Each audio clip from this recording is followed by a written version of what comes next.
Está no ar. Gente que fala. Gente que fala. Tem texto e direção geral do jornalista Fausto Camunha. Gente que fala. Reúne de segunda a sexta-feira formadores de opinião para discutir as principais notícias do dia. Gente que fala. Tem o selo de qualidade APCOM. Olá, olá, boa tarde. O programa Gente que Fala está começando ao vivo pela AltV, a TV da internet e também pelas redes sociais, Instagram, Facebook, o nosso canal no YouTube, tudo à disposição, tudo no ar para você acompanhar a nossa jornada de hoje até a 1 da tarde. Curta, comente, compartilhe a nossa transmissão, participe também pelo WhatsApp, fazendo perguntas, enviando perguntas aos nossos entrevistados. O número é o 973350038. Mais uma vez, 973350038. Eu sou Mauro Friesman, meio-dia em ponto. Quinta-feira, você sabe, nossa edição do Gente do MPD que Fala. Parceria nossa com o Movimento do Ministério Público Democrático, o apoio da Câmara Brasileira de Diagnóstico Laboratorial e o escritório Nasser Rajab Advogados Associados. Vamos aqui à apresentação dos nossos convidados de hoje, que vão analisar, vão debater os temas aqui propostos. Dr. Mário Papaterra Limonge, procurador de Justiça, associado do MPD, o Movimento do Ministério Público Democrático. Tudo bem, procurador? Tudo bem, bom dia. Vamos fazer um bom programa, com certeza. Um abraço a todos. Obrigado pela presença, pela colaboração com a gente mais uma vez. Doutora Thaís Jurema, advogada, consultora de Real Estate. Tudo bem, doutora Thaís? Bem-vinda. Boa tarde a todos. É uma grande satisfação estar aqui novamente. Obrigado pela presença. Andréa Coselli Ferraz, também com a gente aqui nessa nossa discussão de hoje. Ela é diretora nacional de pesquisa clínica da Inspirali. Boa tarde, Andréa, como vai? Boa tarde, Mauro e colegas. É muito gratificante poder participar com vocês no debate de hoje. E também com a gente, formando a nossa bancada, o Kleber Carrilho, cientista político, professor universitário. Ele coordena o curso de pós-graduação em marketing político do IPAM em Lisboa. O nosso Kleber Carrilho está em Helsinki, na Finlândia. Boa tarde, como estão as coisas, Kleber? Você está fechado aí o microfone. Tentando falar aqui fechado. Boa tarde, Mauro. Boa tarde, colegas. É um prazer estar de volta aqui para a gente discutir esses temas importantes do nosso país. Mesmo de longe, a preocupação é como é que vão ser os próximos dias até a eleição, que isso é essencial que a gente mantenha a democracia saudável até lá e depois também do dia 30. Obrigado pela presença, Kleber, pela colaboração sempre com a gente. Vamos aqui agora, 12h02, ao primeiro tema desta edição.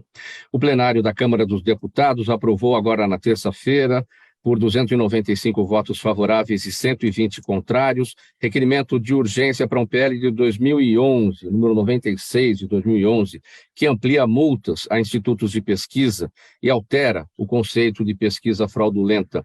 A pressão sobre os institutos de pesquisa cresceu após o primeiro turno, quando o resultado das urnas apresentou discrepância em relação ao que indicavam levantamentos divulgados na véspera para as disputas para a presidência da República, governos estaduais e vagas ao Senado Federal.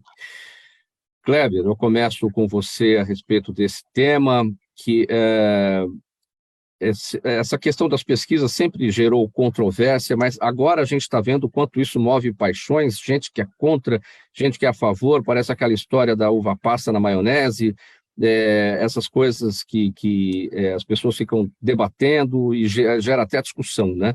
Antes da gente falar sobre este projeto ou essa discussão que há na Câmara dos Deputados a respeito de criminalizar ou não as pesquisas eleitorais ou os institutos de pesquisa, dá para a gente falar brevemente, no seu entender, na sua avaliação, o que foi que aconteceu no primeiro turno, que acabou a gente vendo essa discrepância entre o que as urnas mostraram e o que as pesquisas apontavam?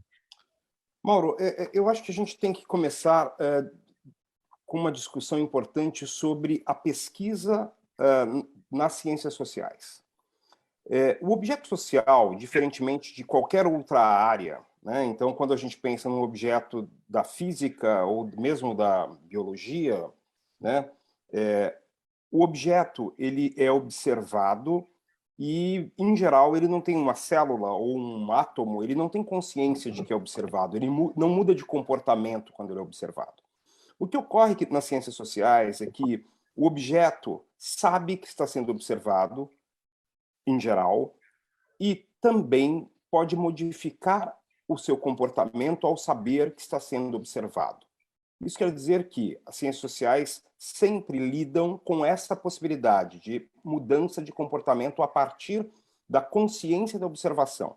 Então, quando eu pego um desafio como esse, de entender qual vai ser a intenção, qual é a intenção de voto hoje, eu entendo também que algumas pessoas podem falsear, às vezes intencionalmente, esta mostra. O que acontece é que uma parte importante da sociedade brasileira que se identifica com o atual presidente, nos grupos de WhatsApp, nos grupos de Telegram, foram estimuladas a não atender a pesquisadores, inclusive a usar de violência contra os pesquisadores. Isso fez com que houvesse... Imagine que numa amostra de 2.000 e poucas pessoas, se 10, 20, 30 se negam a responder ou respondem de forma equivocada intencionalmente, é óbvio que essa pesquisa não vai dar conta do que está acontecendo naquele momento. Então, é essencial que a gente tenha essa discussão aqui. Houve, sim, um boicote às pesquisas e, consequentemente, uma grande parte dos institutos não levou em consideração esse boicote. Os institutos podem prever esse boicote, como prevêem essa alteração no comportamento do objeto social quando ele é observado? Sim, podem prever. Não conseguiram neste momento. Agora, é diferente da criminalização. Então, eu explico de um lado que você me perguntou, olha, houve um erro, né, muito grande? Houve. Agora, mais uma vez, a gente precisa lembrar para que serve uma pesquisa. Uma pesquisa serve para falar sobre a sociedade até agora, e não de agora para diante. É óbvio que com as pesquisas, com a repetição das pesquisas, a gente consegue desenvolver modelos matemáticos que preveem um determinado resultado. Mas é impossível que a gente tenha uma possibilidade 100% de acerto. Então, o que a gente tem neste momento é, primeiro, uma necessidade de compreensão de para que serve uma pesquisa, até porque, se as pesquisas fossem todas falhas, a campanha do atual presidente, que critica tanto as pesquisas, não teria gastado milhões com pesquisas. Esses milhões foram gastos justamente para tentar entender quais eram as demandas, quais eram as intenções de voto, para fazer alterações nas estratégias de comunicação e mesmo nas estratégias políticas, para que houvesse um resultado diferente. Então, note que a gente está lidando aqui com algumas questões importantes. Um boicote, um erro de interpretação para que serve a pesquisa, e sim, uma certa incapacidade ou uma certa incompetência de alguns institutos de entender essas mudanças. Pronto. Olhamos para isso, então, respondemos a sua pergunta, por que houve esse erro na análise, tá? Agora, criminalizar o instituto porque errou, isso cria um cenário extremamente complexo, porque daqui a pouco eu não quero... Como é que eu vou ser instituto de pesquisa se o risco de ser preso ou de ter um problema na justiça é enorme? Uma coisa são os institutos que falseiam intencionalmente para dizer que há um resultado XYZ de acordo com os interesses de um candidato. Agora, eu duvido que um Datafolha, um IPEC, que já foi Ibope, que são empresas que vivem disso. Para que elas falseariam porque receberam um valor de um determinado candidato? Isso seria terrível, né? Até para o negócio que elas desenvolvem. Então, a gente está lidando com um ambiente de paixões tão estranho que, inclusive, o desenvolvimento de trabalhos sérios, como o trabalho de pesquisa social, é objeto de tentativa de criminalização por parte de alguns políticos. Acho que me estendi demais aqui. Tá. Vamos lá. Ótima objetiva, apesar de um pouquinho mais extensa, muito bem, a primeira parte bem clareada para a gente o que foi que aconteceu, né? E que é assunto do debate até agora, desde o final do primeiro turno. Procurador Limonge, há o que se falar em criminalização das pesquisas ou dos realizadores, dos institutos? Olha, o projeto de lei, que não é novo, é de 2011, evidentemente é inócuo, porque para o fato ser criminoso, é preciso que o agente haja com dolo ou com culpa. Né? Então, o fato da pesquisa não bater, não ser confirmada, não significa que o agente agiu com dolo, com intenção, portanto, deliberada de falsear o resultado, ou mesmo com culpa. Primeiro, porque o crime culposo só é considerado crime quando expressamente o Código prevê que aquela conduta também pode ser apenada a título de culpa. Quer dizer, se o Instituto tiver na sua mão, e terá, como disse o Kleber, com propriedade, o Datafolha, o IPEC, são institutos sérios, se eles tiverem nas suas mãos documentos que comprovam que agiram com boa-fé, agiram com critério, etc., eles não agiram nem dolosamente, muito menos culposamente. Portanto, esse projeto de lei tem o caráter meramente intimidatório, o que não é surpresa neste momento tumultuado que o Brasil vive, em que parece que a intimidação é algo que está sendo encarado com naturalidade. O projeto de lei não será debatido, não será aprovado, com toda certeza, e, se aprovado, será inócuo, porque nenhum aplicador do direito punirá alguém se não comprovado o dolo ou culpa. Doutora Thaís Jurema, está de acordo com o procurador Limonge, sua avaliação sobre esse tema? Na verdade, o primeiro ponto é que não houve um erro exclusivamente nesta campanha no primeiro turno. Se nós retomarmos na campanha anterior, já teve um erro gritante. Então, eu acho que, assim, quando a gente está falando de pesquisa e que a gente tem esse problema, né, como o Kleber ressaltou, a dificuldade quando a gente fala de ciências humanas, de ciências sociais, com relação à pesquisa, em virtude de ela ser flutuante, de ela ter outros impactos diferentes de uma ciência biológica, ou enfim, isso também acaba trazendo uma certa falta de credibilidade, que é uma coisa muito ruim, inclusive, para os institutos de pesquisa. Então, quando você tem erros reiterados, eu acho que, claro, criminalizar é um pouco demais, né? É muito discrepante, e isso também eu acho que pode causar ter esse caráter intimidatório, mas você também tem que levar um outro ponto de ter o lado científico da pesquisa mais aguçado.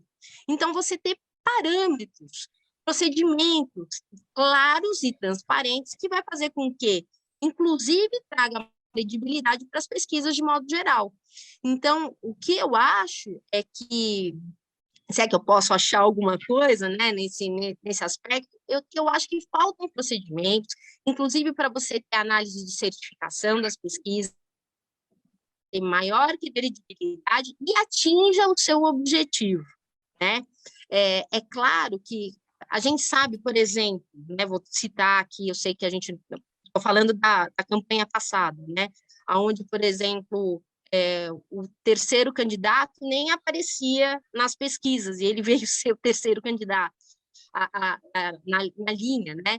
Então, assim, eu acho que isso é muito complicado, porque, mal ou bem, as pesquisas ainda têm esse caráter de influenciar as pessoas, que às vezes deixam de votar em outros, nessa nossa toada, nessa terceira via, por acreditar que é impossível chegar lá, né? Até por uma questão cultural nossa. Então, as pesquisas, elas refletem, sim, tem um condão de influenciar, não estou falando totalmente, mas uma parte da população, que é perigoso. Então, eu acho que falta critérios científicos claros e transparentes, inclusive para que não tenha essa discussão mais. Não acho que tem que ter essa questão de criminalização, mas, por um outro lado, também acho que falta um pouquinho mais, a gente tem que avançar um pouco mais no caráter científico da pesquisa, propriamente dito. Andréa, seu entendimento sobre esse tema? Eu acho que realmente concordo com o Kleber e com a Thaís. Falta um pouco mais de acurácia no método científico. A escolha do método científico baseado na tua pergunta, no que você quer chegar. Isso pode trazer falsos resultados, como acontece, e corroborando com a fala da Thaís, Isso não tem jeito, tem sempre aquele cidadão que na hora fica no aguardo da saída desse resultado para a escolha de quem ele vai votar. Então, a questão da cidadania, da civilidade não se faz presente, né? Eu não voto porque o meu partido ou o meu político, ele tem um projeto de governo que me interessa. Eu vou atrás do que muitos estão indo ou direciono o meu voto a partir de um resultado que muitas vezes não é o resultado adequado.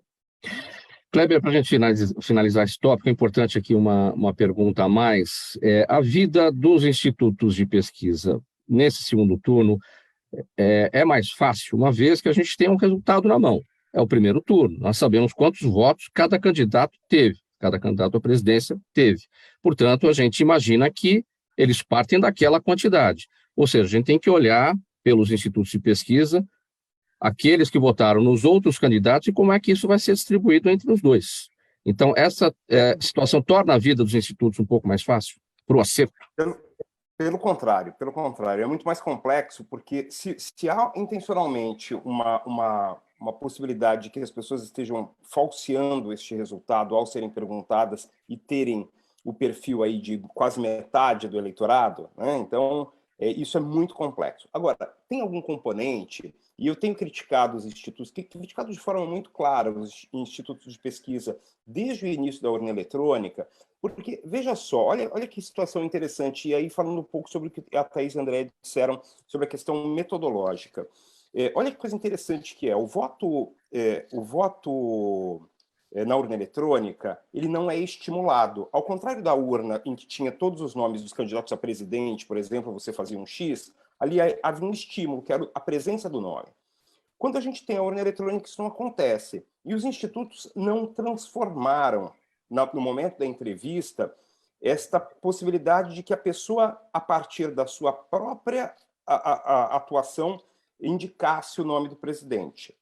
Embora haja a pergunta espontânea, ela também é uma pergunta. O que poderia ser interessante? Entregar para a pessoa um tablet, por exemplo, e ela, sem ser vista, digitasse o número do candidato em que ela quer votar. Isso traria, provavelmente, uma possibilidade de acerto maior, ou de... Acerto é complicado, na ciência não é isso, né? Um reflexo mais claro daquilo que a sociedade estava querendo naquele momento. Só que os institutos não fizeram isso. Por quê? Porque há dificuldade técnica, há questão econômico-financeira, há diversos problemas aí nessa história. Então, é momento de se observar muito bem como os institutos vão se comportar nesse segundo turno, e a pergunta que você fez é interessante, para saber se eles vão conseguir dar conta de compreender o cenário que está acontecendo, não só para a presidência da República, principalmente nos estados, porque na presidência ainda você tem aí uma sociedade razoavelmente dividida. Agora, o que aconteceu em alguns lugares, por exemplo, na Bahia, em que havia uma previsão de 60%, 70% uma semana antes para o ACM-Neto, e de repente quem leva o primeiro turno e quase consegue ganhar no primeiro turno na eleição é o Jerônimo, que é o candidato do ex-presidente Lula. Isso é muito complicado. Como aconteceu em São Paulo também, com a virada do Tarcísio, isso é muito complexo porque os institutos não estão dando conta. E o fato de eles estarem muito cuidadosos na divulgação é porque também não estão conseguindo enxergar muito bem como sair dessa... e eu vou usar um termo popular, né, dessa sinuca de bico que eles se colocaram, e não tem muito o que fazer neste momento. Vamos ver o que vai acontecer adiante e, principalmente, o que eles vão se reinventar depois das eleições. Eu acho que não dá muito mais para fazer algo até o... Meio-dia 19, vamos seguir para o próximo assunto aqui, nessa edição do Gente do MPD que Fala, parceria nossa sempre às quintas-feiras, com o movimento do Ministério Público Democrático, o apoio da Câmara Brasileira de Diagnóstico Laboratorial e com o escritório de advocacia Nasser Rajab Associados. Vamos aqui, então, O próximo tema é o seguinte: a Transparência Internacional disse agora na terça-feira que o Brasil voltou a cair em seu posicionamento global de corrupção devido à interferência do governo federal no trabalho das agências de aplicação da lei, que causou sérias consequências para os esforços de combate à corrupção. O país passou de um status de moderado para limitado na implementação dos mecanismos estabelecidos pela OCDE contra o pagamento de propina em transações comerciais no exterior. Doutora Thaís, essa queda pode prejudicar as esperanças do país nesse ingresso na OCDE, na sua avaliação? Esse é o entendimento deles lá, da Transparência Internacional. Pode, né?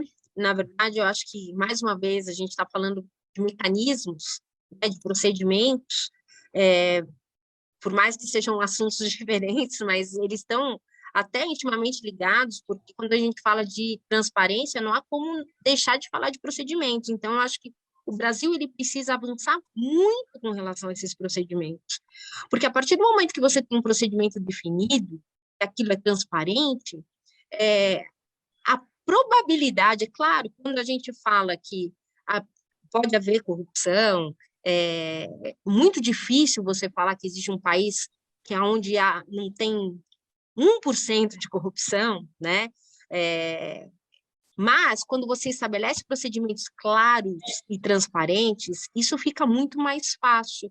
E todas as vezes que você tem coisas ocultas, dá margem para questionamentos, né? Então, o que eu acho que a gente tem que fazer, e acho até, às vezes a gente fala, eu vou ser bem sincera, às vezes a gente pensa tanto em que o governo tem que nos dar, e a gente esquece que talvez a gente tenha que começar lá do pequenininho, né? Daquele pequeno empresário. Então, às vezes a gente espera tanto que a coisa venha de cima para baixo, enquanto a gente deveria parar para pensar que tem que começar dentro da nossa casa. Quando você não tem procedimentos estabelecidos com seus filhos, né? Coisas que pode parecer simples, né? E não é, né?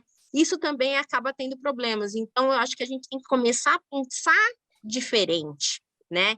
E com certeza isso vai refletir internacionalmente, por mais que a gente possa imaginar que seja pequeno. Procurador Limonge, seu entendimento sobre esse tema? Concordo em gênero, número e grau que foi dito pela Thaís. Realmente, imaginar que a questão da transparência, a questão de procedimentos, deve ser atribuição exclusiva do governo, nós vamos ficar sempre atrasados esperando medidas que não virão, porque nem sempre há interesse em vir. De qualquer forma, é profundamente triste verificar que nós estamos regredindo, né? Seja por uma razão ou por outra, seja por conta da sociedade, seja por conta do governo. Isso, claro, tem consequências, é evidente que tem consequências no nível internacional, e a gente tem que lamentar isso. É curioso que o conceito de transparência ainda é muito subjetivo, quer dizer, não se consegue chegar, quando se fala em transparência, há sempre expressões aqui ou ali diferentes, e a gente não consegue ter uma postura clara, objetiva, com um mecanismo eficiente mesmo.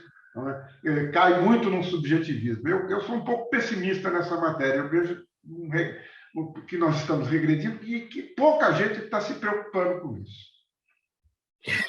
André, a partir desse entendimento aqui do procurador Limonge, por que essa questão da transparência é muito mais vista de forma subjetiva e menos objetiva como deveria? Na verdade, eu concordo mais uma vez com a Thaís e com o professor Mário. Então, nós dependemos de procedimentos claros, né? Se eu não tenho um procedimento claro e transparente, eu não tenho como ter um resultado disso benéfico para o nosso país. E, mais uma vez, como a Jurema colocou, não tem... Isso é uma coisa que começa dentro das nossas casas. E, infelizmente, nós estamos com a população, efetivamente, não fazendo isso dentro das nossas casas. E isso vai repercutindo em alta escala, até chegar no prejuízo para o nosso país. Kleber, como é que os finlandeses acompanham isso? O Brasil chega com essas preocupações por aí? Eu acho que essa questão diretamente com o Brasil, ela não é tão citada na imprensa finlandesa. A gente deixou de ser muito citado na imprensa internacional, a não ser por um único motivo, né? Que não é futebol. Então, eles não se preocupam muito com isso. Mas você sabe que tem uma coisa interessante que a gente está... esse acompanhamento... Aqui, culturalmente, a gente olha para outros países, a gente está aqui na Finlândia, claro que é um acompanhamento quase direto e muito natural, porque é uma questão de educação, né? Eu tenho o acompanhamento das contas públicas, da atividade política, como algo que faz parte do meu dia a dia como cidadão, né? No caso dos finlandeses, no caso dos noruegueses, dos suecos, isso é muito claro. Agora, para a gente... infelizmente, essa ideia de eu tenho que acompanhar o que o líder político faz é algo muito distante. Eu vou contar uma história muito rápida aqui. O último primeiro-ministro, antes da Sanna Marin, que é a atual primeira-ministra, ele caiu por um problema de um uso indevido de uma verba de eu creio que seja 2 mil euros, ou um pouco mais do que isso, e que ele dedicou esse pagamento para uma consultoria política, uma consultoria que seria pessoal, e ficou uma discussão se aquela consultoria era pessoal ou não era, aquilo era... E aí ele deu o cargo. Então, assim, é uma questão cultural. Houve um desvio de 2 mil euros, entendeu-se que aquilo não era uma verba, um gasto do Estado, e sim da pessoa física, perdeu o cargo. Para a gente é tão distante, né? E aí talvez a gente tenha que repensar aí algumas relações importantes de educação mesmo, como a gente já falou outras vezes, que não é apenas o que o outro faz de errado e também, principalmente, o que todos podem fazer de errado. Talvez seja esse o caminho aí para a gente começar a fazer parte dos ambientes em que do rol de países em que a corrupção não seja um problema tão grave. 12h26, você está no programa Gente que Fala, edição de quinta-feira, o Gente do MPD que Fala, parceria nossa com o Movimento do Ministério Público Democrático, o apoio da Câmara Brasileira de Diagnóstico Laboratorial e também do escritório Nasser Rajab Advogados Associados. Uma parada breve, gente, um intervalo rapidinho, mensagem do nosso apoiador e a sequência dos temas aqui logo mais. É bem rapidinho, a gente já volta. Até já. Toda ação estratégica de sucesso tem um componente fundamental: um instituto de pesquisas ético, rápido e preciso. Afinal, é ele que vai fornecer informação confiável, sem achismos ou palpites. E isso, numa época de mudanças rápidas e repentinas, é fator crítico de sucesso. A Orbis é um instituto de pesquisas que une precisão e confiabilidade estatística com a mais alta tecnologia em pesquisas do mercado. Tem inteligência artificial, robótica e Big Data, entre outros recursos, para que você tenha uma informação correta, confiável, com o menor custo e no menor tempo possível. Na sua próxima ação, seja ela corporativa ou política, comece pela Orbis, porque com a informação correta, você vai mais longe, mais rápido e com mais segurança. Estamos de volta, 12h27 agora, programa Gente que Fala, ao vivo pela AltV, a TV da internet e também pelas redes sociais, Instagram, Facebook, o nosso canal no YouTube, para você acompanhar a nossa jornada de hoje. Quinta-feira, você conhece o nosso espaço aqui, é o Gente do MPD que Fala, parceria nossa com o Movimento do Ministério Público Democrático, o apoio da Câmara Brasileira de Diagnóstico Laboratorial e do escritório Nasser Rajab Advogados Associados. Nós vamos passar agora aqui para o seguinte tema. O presidente do Tribunal Superior Eleitoral, ministro Alexandre de Moraes, disse que o segundo turno das eleições criou uma segunda geração de notícias falsas, na qual seus criadores têm simultaneamente manipulado premissas verdadeiras para chegar a conclusões inverídicas. Outro artifício, segundo o ministro, é o uso de informações veiculadas pelas mídias tradicionais para plantar conteúdos desinformativos que são replicados pelas campanhas. Fala do ministro aqui a seguinte: não se pode admitir mídia tradicional de aluguel que faz uma suposta informação jornalística absolutamente fraudulenta para permitir que se replique isso. Eu vou acrescentar aqui uma informação, minha gente, que saiu do forno há pouquinho aqui, pela manhã, que é a seguinte: o plenário do TSE aprovou, agora há pouco, né, uma proposta de resolução para acelerar a remoção de conteúdos desinformativos das redes sociais. Pela norma que foi confirmada por todos os ministros da Corte, as plataformas poderão remover publicações idênticas sem a necessidade de múltiplas decisões judiciais e terão 2 horas no máximo para que se retire a notícia considerada fraudulenta ou o conteúdo identificado como fake news. E pela norma vigente até hoje, as redes sociais têm até 48 horas para a retirada desses conteúdos após decisão judicial. Então essa é a novidade lá da Corte, do Tribunal Superior Eleitoral, que saiu agora pela manhã. Procurador Limonge, o TSE vai dar conta disso tudo? Provavelmente não. Provavelmente não. A verdade é que o Tribunal Superior Eleitoral foi varrido por esta questão da fake news e ele tem enorme dificuldade de agir. O Judiciário age, de maneira geral, sob provocação. Então, já aí nós temos uma dose de subjetivismo enorme. Eu vi nas declarações do ministro a expressão manipular, criar conteúdo. São expressões que eu consigo entender, mas elas são subjetivas. Elas têm Então, o tribunal é provocado, nós estamos diante do segundo turno, que são 2 candidatos. O tribunal é provocado por uma das candidaturas e o julgamento acaba tendo uma dose de subjetivismo inevitável. E o tribunal tem que tomar o cuidado para que esse subjetivismo não chegue ao nível de censura, como se tem dito. Se tem afirmado que o tribunal tem censurado determinadas estações de rádio, determinados jornais, etc.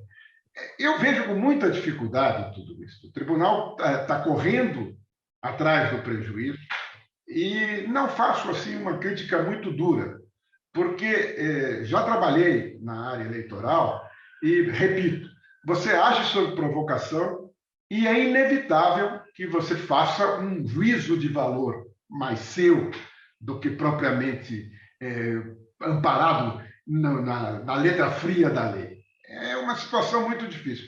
E, convenhamos, as 2 campanhas têm uma enorme responsabilidade no péssimo conteúdo que está sendo exposto para todos nós. De maneira que o tribunal, aqui ou ali, tem exagerado, tem,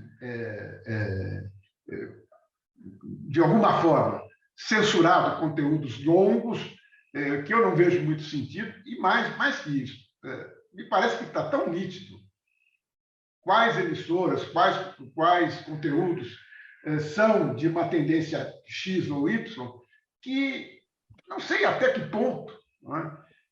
Esta postura do tribunal ela atinge mesmo os seus objetivos, que é evitar a falsidade da informação. Esse julgamento do que é falso também tem que ser feito de alguma forma pela leitura. Essa questão do julgamento do que é falso, né? Essa subjetividade ou subjetivismo, né, que está calcado no próprio conceito de fake news, né, que aqueles que dizem, não, mas isso é liberdade de expressão. Pois é, há fatos que são notoriamente mentirosos, não é? Dizer que alguém, enfim, se imputa um fato determinado que é falso, isso é uma coisa. A outra coisa é dizer, por exemplo, isto foi retirado do contexto. Que contexto? Isso é uma expressão extremamente subjetiva. Eu vejo com muita dificuldade e, repito, eu teria mais cuidado em evitar censura, para que nos passe a ideia de que o tribunal está fazendo censura prévia, do que na remoção de conteúdo. Antigamente, o que a Justiça Eleitoral fazia era conceder direito de resposta. Esse me parece um bom caminho, porque o direito de resposta é sobre um fato. Eu fiz uma afirmação e eu dou ao adversário, justa ou injusta a decisão, o adversário falará especificamente sobre este tema que foi apontado como agressivo. Agora, conteúdos amplos, matérias enormes, beira a censura. Até o direito de resposta fica difícil, não é, procurador? Porque o direito de resposta ele é pedido geralmente quando você sente a sua moral, os seus valores atacados, né? Enquanto pessoa, né? Aí o tribunal aprecia se houve de fato ofensa à honra e a resposta fica limitada àquele tema, né? E que não importa em censura, quer dizer, E aí o eleitor, ou a pessoa que vai ouvir as duas versões, saberá fazer seu juízo. Sim. Kleber, seu entendimento, o ministro, presidente do TSE, ministro Alexandre de Moraes, vai conseguir enfrentar o que ele chama de segunda geração de fake news? Então, você sabe que eu não sei se está falhando aí estou com algum problema de imagem aqui, mas não sei se a voz está falhando. Então, qualquer coisa me avisem. Em alguns momentos houve algumas falhas aí na sua transmissão, mas a gente compreendeu. Mas pode seguir. Tá, ok. O fato é que a gente teve esse mesmo fenômeno em 2018. Claro que era um lado só da eleição que tinha essa produção tão grande de fake news. Agora, o grande problema é que nesse segundo turno, ambas as campanhas optaram por esse caminho do massacre digital. E quando há esse massacre digital, naturalmente as inverdades vêm junto, porque é a decisão e aí eu vou usar o verbo lacrar, para lacrar antes que o outro. Então, todos os temas têm um motivo de lacração ou de apontar um determinado erro, uma determinada falha do outro. Este é o grande problema. Não há uma campanha com propostas, não há uma campanha com interpretações sobre a realidade brasileira. Há uma campanha de difamação, é apenas isso. Eu preciso dizer onde o outro erra, então eu pego lá um pedaço daquilo que o outro disse e tal. Eu realmente não sou um técnico, uma pessoa ligada diretamente à operação do direito, então eu fico com muito temor daquilo que a gente chama de censura, mas ao mesmo tempo, se a gente não tiver algum controle, se ninguém... E aí me parece muito uma briga de pessoas pouco responsáveis, eu relaciono com crianças, mas crianças não seriam tão irresponsáveis, mas essa briga de irresponsáveis, infelizmente, vem uma ideia de que alguém tem que... E aí o termo é pesadíssimo que eu vou usar aqui pela nossa história. Alguém tem que moderar isso, o que é terrível se a gente pensar que uma disputa política tem que ter moderação. Né? Alguém externo tem que moderar, mas infelizmente o que a gente vê. Qual é o caminho? Censurar, como está acontecendo, e realmente o que me parece aí é censura, ou deixar a coisa acontecer e ver o que acontece no dia 30 de outubro. Isso é o grande problema. E se a democracia não chegar inteira até 30 de outubro?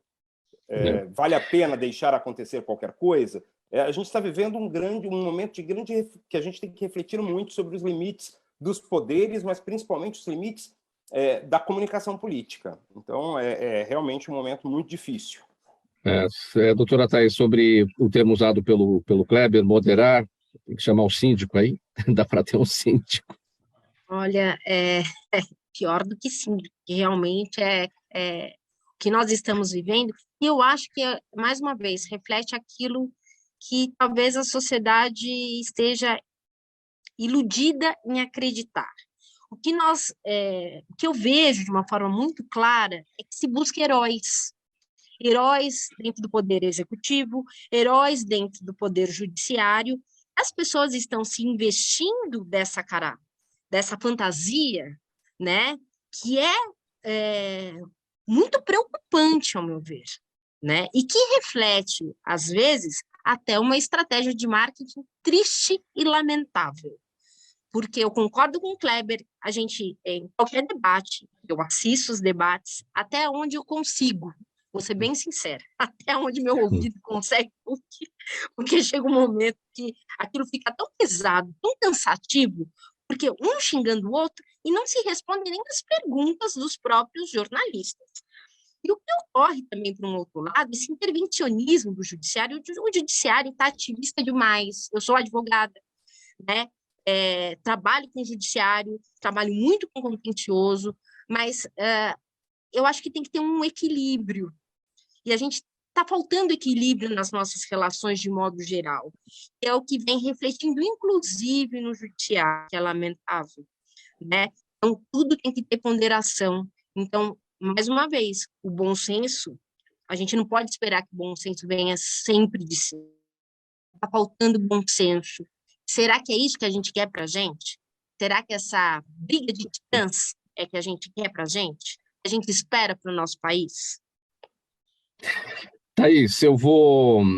Thaís, não, André, eu vou entrar aqui no outro tema. Vamos sair aqui da política, vamos sair aqui do assunto da eleição para falar sobre o seguinte. Tem uma estimativa aí de que em 2040 a doença renal crônica seja a 5ª maior causa de morte do mundo. Segundo a Sociedade Brasileira de Nefrologia, atualmente 7,2% das pessoas acima de 30 anos apresentam esse quadro, índice que aumenta para 28% até 46% acima de 64 anos de idade.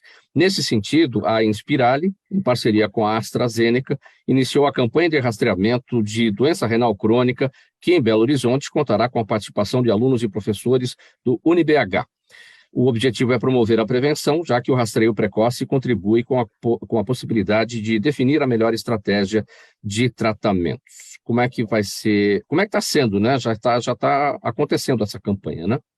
Sim, ela já está acontecendo. Realmente, como você disse, a doença renal crônica é uma doença silenciosa e é uma doença que traz um gasto para o governo muito grande, porque quando você descobre a doença renal crônica, você já tem o paciente indo para diálise e não tem nada mais caro, o tratamento oncológico e a diálise. Então, se gasta muito dinheiro. Mas o que nós estamos fazendo, efetivamente, para evitar que esse número seja assustador, como nos parece, a Sociedade Brasileira confirma, de nefrologia, que vai estar acontecendo em 2040. A Inspirali é a vertical da Ânima, que cuida das escolas de medicina em território nacional, e nós resolvemos, junto com a AstraZeneca, mapear para tentar mudar política pública, intervenção e tratamento dos pacientes que podem ser suscetíveis à doença renal crônica, fazendo esse rastreio. Não tem como uma das missões mudar o país através da educação. Essa é a nossa grande missão. E para fazer isso, a gente precisa mostrar, não adianta só falar. Então, está começando, através do ensino e da educação, esse rastreio. Nós já temos mais de 12 mil pessoas rastreadas em território nacional e estamos contando com o apoio de docentes do curso de medicina, técnicos de enfermagem, estudantes de biomedicina e estudantes de medicina. A UniBH, lá em Belo Horizonte, é a universidade que está fazendo isso no município de Belo Horizonte. Bom, eu destaquei aqui, 2040, a expectativa, a doença renal crônica pode ser a 5ª maior causa de morte no mundo. O Brasil está colado nisso, a gente está falando do mundo. Sim, ele está colado nisso. Isso é uma expectativa mundial mesmo. Visto que os pacientes que têm maior risco de desenvolver a doença renal são os pacientes que já têm alguma comorbidade, alguma patologia instalada, como um hipertenso, um diabético, alguém que tenha história de doença renal na família, a gente tem a questão da hereditariedade também. Uma coisa que hoje é difícil falar até para nós profissionais da área da saúde, mas que é um grande problema mundial também, é a obesidade, e ela é também um fator de risco. Então, nós estamos cuidando, e qualquer idoso, a partir de 65 anos, isso triplica a chance de você desenvolver a doença renal crônica. Então, sim, é o mesmo percentual esperado em território nacional. Bom, você citou aí os fatores de risco, diabetes, pressão alta, hipertensão, a obesidade. Ou seja, há necessidade de se olhar cada um, a medicina, olhar cada um de forma integral. É preciso ter uma visão de integralidade da saúde de todos, né? Mas isso ainda não acontece no Brasil, talvez não aconteça nem nas cadeiras da faculdade, né? Para o ensino dos médicos. Na verdade, isso, contribuindo com a sua fala, as nossas escolas têm os projetos políticos pedagógicos e os projetos formam generalistas pessoas mais humanas que olhem para o outro no contexto existente do outro. Cada um tem um contexto, cada um tem uma história de vida e é preciso ouvir antes de encaminhar, antes de mandar para um especialista, você precisa ouvir o que o outro te traz. Por isso, a nossa formação nas nossas escolas médicas é muito diferenciada. Quantos nefrologistas temos no Brasil? Temos muitos nefrologistas, mais de 50 mil nefrologistas no país. Bom, sobre o trabalho de vocês, né, nessa parceria da Inspirali com a AstraZeneca e a UniPH, isso é permanente ou a campanha tem um prazo? Não, a campanha tem um prazo. Nós fizemos um desenho, né, de como ver e ir atrás dessa população em território nacional, onde nós temos universidade. Então, nós começamos no mês de setembro e vamos até o final de janeiro. Pretendemos rastrear 180 mil pessoas. Essas pessoas, eu lembro que, mais uma vez, por estarmos em escolas médicas, as pessoas rastreadas que tiverem o exame positivo serão acompanhadas pelos nossos nefrologistas. Nós não vamos onerar o SUS ou devolver isso para uma outra especialidade. Nós vamos absorver isso dentro das nossas escolas. E dá para a BH exportar isso para outras partes do Brasil? Sim, já está sendo feito. Está sendo feito em BH, está sendo feito em Vespasiano, em Salvador, em Tubarão e Pedra Branca, em Santa Catarina, em São Paulo e no interior todo de São Paulo, onde nós temos faculdades de medicina. Faltando 14 minutos para uma, mais um tema por aqui. Vamos lá. O Supremo Tribunal Federal formou maioria de votos para confirmar a decisão do ministro Luiz Roberto Barroso, que liberou o transporte público gratuito no segundo turno das eleições no próximo dia 30. A decisão foi tomada a partir de uma ação protocolada pela Rede Sustentabilidade, que argumentou que o voto é obrigatório no Brasil, mas muitos eleitores não têm condições de pagar a passagem até o local de votação, que em muitos casos é mais cara do que a própria multa eleitoral. A medida visa evitar alta abstenção de eleitores no dia da votação. Mais um tema que divide, não é, doutora Thaís Jurema? Tem campanha que apoia a gratuidade do transporte para levar o eleitor para votar e tem campanha que não aprova. O problema tudo é planejamento. Você fazer as coisas a toque de caixa, então uma coisa é você falar de uma cidade que tem recursos. Só que nós temos cidades no Brasil que, aliás, não deveriam nem ser cidades, né? Porque não tem nem como se sustentar para isso. Então, você traz um ônus para esses municípios de forma, sem qualquer tipo de planejamento, que pode ser prejudicial. É claro, é ótimo né, que as pessoas, inclusive, eu lembro, há alguns anos atrás, a Itália estava numa grande crise financeira e foi liberado o transporte para que as pessoas pudessem circular. Ela, em crise, liberaram os transportes para que pudesse ter circulação de riqueza. Mas isso planejado, né? Então, quando você tem uma decisão, mais uma vez, né? Uma decisão onde você não tem um planejamento financeiro, as pessoas elas têm que ligar mais o direito a finanças, porque parece que são assuntos, os números e o direito parece que são assuntos desassociados. Isso é uma coisa muito complicada. Kleber, uma coisa interessante que a gente observa é como os assuntos relacionados com eleições não permeiam o dia a dia das pessoas. O que acontece nesse momento, quando a gente fala em transporte gratuito, para levar o eleitor para a sessão de votação? Ele mora longe da sessão de votação, mas o que a gente imagina? Que quando você faz o seu alistamento eleitoral, você vai votar perto de casa. E não vota por quê? Você muda de endereço diversas vezes. E no dia a dia, aí, as pessoas mudam de endereço. Deixa para lá, depois eu mudo meu título de eleitor. Não há uma preocupação em relação a isso, não há uma consciência eleitoral. Mauro, a situação é tão complexa porque isso inclui uma discussão muito, muito importante sobre qual o valor do voto de quem não tem disponibilidade para discutir política.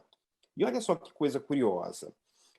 As pessoas têm a sensação de que existe uma obrigatoriedade do voto, mas se a pessoa paga lá R$3, 3 e pouco, numa multa, esse voto, essa pessoa não precisa votar. Mais do que isso, a pessoa só utiliza o título e os comprovantes de votação, se ela vai tirar passaporte, isso há um tempo era 2% da população brasileira que tinha passaporte, ou se ela vai assumir um cargo público, ou uma vaga numa universidade pública. Pouquíssimas pessoas que realmente têm necessidade de votar, se a gente pensar dessa forma. Agora, esse estímulo que a gente dá às pessoas a irem votar também fazem com que as pessoas sejam obrigadas, num determinado momento, a entenderem do ambiente político, sendo que elas nunca têm contato com ele. Aí ela vai buscar informação com o pastor, com o padre, com o professor, com não sei quem e tudo mais, e a gente, então, precisa discutir, e aí de forma muito clara, né? Eu até temo que as pessoas não compreendam muito bem. A gente quer que se mantenha uma obrigatoriedade do voto. Isso é importante para a nossa democracia, isso tem sido bom ou ruim. Liberam ônibus, liberam por quê? Ou querem liberar por quê? Porque parece que isso é bom para um determinado candidato. Eu duvido que essa decisão tenha a ver com uma valorização da democracia como um todo, né? Senão haveria já previsto, de acordo com o que disse a Thaís, já há muito tempo, que nos dias de eleições, todos os anos, todas as cidades vão liberar o transporte público. Então, só porque parece que Kleber, a gente está com um problema aí com a sua conexão. Perdão. Deixa eu passar a palavra. Não, estava truncando aí o seu áudio, a gente não conseguiu acompanhar o final, mas deixa eu passar aqui para o procurador Limonge, aí na sequência as perguntas aqui da nossa audiência. Procurador Limonge, se o voto é um dever, ele é obrigatório, e aí o eleitor, bom, isso é um dever, eu preciso isso, sou obrigado a isso, e eu tenho direito a isso, então eu acho que o Estado deve me dar essa possibilidade de votar e pegar um transporte gratuito, não?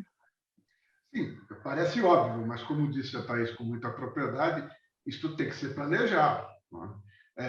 Na verdade, essa recomendação que o tribunal está dando, ela também, de alguma forma, fica meio inócua, porque o que o tribunal está dizendo é que não haverá improbidade se alguém fornecer o transporte gratuito. No fundo, o que se vai permitir é que um determinado prefeito, um determinado agente público possa fornecer a critério dele, porque é uma recomendação. Sim. É uma autorização do Supremo, não é uma obrigatoriedade. Não há obrigatoriedade, é uma autorização. Então, voltando ao que o Kleber disse, se a multa é de R$3, a passagem em São Paulo está 4 e pouco. A multa é mais barata do que a passagem. Bom, perguntas à nossa audiência por aqui. André, Marcela Cabrini está no Facebook e ela quer saber se os agrotóxicos estão entre os vilões desse grande aumento de doenças renais. Eles também estão, não são só eles. Você precisa ter a ingestão muito grande do alimento, que tem uma grande quantidade de agrotóxico. Nós não podemos falar que não. Isso está no retrato da qualidade de saúde nossa, da alimentação, né? O que a gente come hoje, de onde vem, etc. E não é o fato de uma alimentação por um único dia, e sim de uma história ao longo da vida. Então, sim, tem uma ligação. Doutora Thaís, Fernanda Franklin, no Instagram, está acompanhando a gente também. De que modo o clima político do país, pergunta ela, afeta o mercado imobiliário, principalmente nas questões jurídicas? Aí eu faço uma pergunta minha aqui. Você é uma especialista, uma consultora em real estate, né? Está relacionado com o mercado imobiliário. O que é exatamente o real estate? E a pergunta aqui da Fernanda. Na verdade, é tudo que envolve o mercado imobiliário, desde a incorporação, do estudo, inclusive. A gente pode até falar das cidades inteligentes, porque você necessariamente está falando de habitação, né? Então, o termo real estate, ele é bem abrangente, daria para a gente ficar 1 hora aqui conversando sobre ele. Então, o próximo programa já vai ser sobre isso. Mas é algo interessante porque isso tem a ver também com políticas públicas, né? Então, quando a gente fala, a gente tem a ideia de real estate exclusivamente com a parte privada, não, mas também tem a ver com políticas públicas, e você, necessariamente, você vê, nós tivemos um boom, né? Quem anda na cidade de São Paulo vê prédios sendo construídos em toda a cidade de São Paulo, né? Mas será que todo mundo vai ter condições financeiras para arcar com esse financiamento imobiliário, né? E isso, até os investidores, a política tem a ver com investimento, né? Com essa sensação que o investidor tem de tranquilidade, se ele vai poder investir no país ou se ele não vai poder investir no país. É fácil, a gente olha na nossa vizinha Argentina, né, em que os investidores, hoje você tem sugadores, né, de tristezas públicas, né? Isso também tem a ver com política pública e tem um impacto muito grande, né? Não é uma matéria muito fácil de ser lidada, né? Quando você fala de investimentos, em especial com moradia, né? Kleber, seu Jaime do Jardim Bonfilholi, te perguntando, sempre com a gente aqui o seu Jaime, mais uma vez obrigado, por que o espaço de políticos moderados está diminuindo na Europa? Desculpe, falhou na hora em que você disse. Vou repetir aqui a pergunta do seu Jaime do Jardim Bonfilholi, aqui em São Paulo. Por que o espaço de políticos moderados está diminuindo na Europa? É a pergunta dele. Não é na Europa, não, é no mundo todo, né? Eu acho que a gente tem aí uma crise dos moderados justamente porque se espera, neste momento de grandes paixões no ambiente político, que se tenha uma opção por um dos lados de uma certa polarização que tem acontecido no mundo todo. E tem acontecido na Europa também, embora com menos importância do que tem acontecido no Brasil, né? Eu acho que a última eleição mostrou que a gente não está querendo absolutamente nenhum moderado, nem no Congresso, por exemplo. Aqui ainda há, principalmente nos países com a democracia mais estável, uma importância razoável ou grande dos moderados, com algum caminho aos extremos, principalmente a extrema-direita em alguns campos. Mas é uma crise que a democracia liberal está passando e, consequentemente, toda a crise da democracia liberal, os extremos acabam recebendo mais esperança das pessoas. Embora, em geral, isso dê problemas no final, mas vamos ver, né, o que acontece. Procurador Limonge, no YouTube, nossa audiência, o João Carlos Delfino, e aí ele pergunta como o Ministério Público tem lidado com as inúmeras denúncias de assédio eleitoral no país. Olha, está com dificuldade também, porque é um tema novo, é um tema que surpreendeu a maioria das pessoas. O Ministério Público do Trabalho tem tomado atitudes mais concretas, até porque este assédio tem sido, digamos, mais visível nas relações de emprego. E o Ministério Público do Trabalho tem acionado, e o número de intervenções mais que triplicou em relação à eleição passada. Mas a democracia brasileira ela vem sofrendo, né? Percalços e percalços, e as instituições, de maneira geral, reagem um pouco atrasadas. Não é diferente, eu lamento dizer isso, eu, como membro do Ministério Público, não é diferente nesta eleição. A gente está correndo, sim, atrás já de coisas feitas. Faltando 2 minutos para 1h, a gente vai pôr um ponto final nessa edição do programa Gente que Fala de quinta-feira, sempre por aqui nesse espaço, gente do MPD que Fala, parceria nossa com o Movimento do Ministério Público Democrático, o apoio da Câmara Brasileira de Diagnóstico Laboratorial e do escritório Nasser Rajab Advogados Associados. O agradecimento de toda a nossa equipe, a todos vocês que participaram com a gente. Hoje, Dr. Mário Papaterra Limonge, procurador de Justiça, associado do Movimento do Ministério Público Democrático, a doutora Thaís Jurema, advogada, consultora de Real Estate, a Andréa Cosselli Ferraz, diretora nacional de pesquisa clínica da Inspirali, e o Kleber Carrilho, cientista político, professor universitário, ele coordena o curso de pós-graduação em marketing político do IPAM, em Lisboa. O programa Gente que Fala, realização da ABCOM, na técnica da AltV, o Sérgio Oliveira, valeu Sérgio pelos trabalhos, apresentação minha, Mauro Friesman, pauta e redação, Pedro Schiavon, Zenilda Salvato nossa diretora de produção, o jornalista Fausto Camunha, nosso diretor-geral, na AltV, a direção-geral do Alberto Luchetti, e você, espectador, você, internauta, sempre a razão da nossa presença aqui todos os dias. A gente volta a se falar amanhã, a partir do meio-dia, ao vivo aqui pela AltV e também pelas nossas redes sociais. Faltando 1 minuto para 1 da tarde, um abraço a todos, tchau, até amanhã.